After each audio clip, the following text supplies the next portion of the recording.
The Performance Hall space at the Headwaters School for Music and the Arts was transformed into a gallery on Saturday. And for this week's In Focus, our Mary Keeler got to have a look for herself.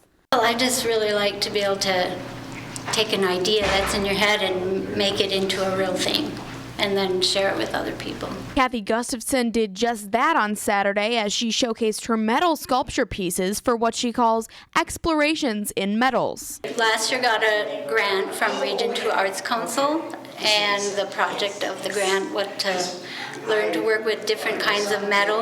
Up to that point, I'd only been working with steel, and so I wanted to learn other things. Since getting the grant, Kathy's been experimenting with different types of metal and focusing on living things in nature as a theme. She's come a long ways, and she's very artistic, and she comes up with some really cool ideas. Kathy's husband Dave made all of the bases for these sculptures, and he's the reason that she got into this field altogether. The youngest son and my wife, I taught him how to weld probably, I don't know, maybe about 15 years ago or so.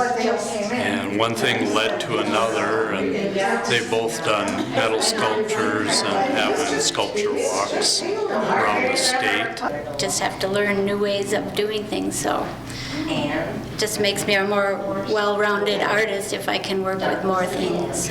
After visitors had time to browse, Kathy gave a talk on her progress with the medium and answered questions. I hope that they can see a little bit of all the things that are possible to do with metal, and maybe some of them will think it looks like fun and want to try it for themselves. But for now, Kathy's working to sculpt a name for herself with her metal creations. In Bemidji for this week's In Focus, Mary Keeler, Lakeland News.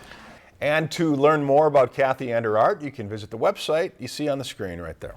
If you've enjoyed this segment of Lakeland News, please consider making a tax-deductible contribution to Lakeland Public Television.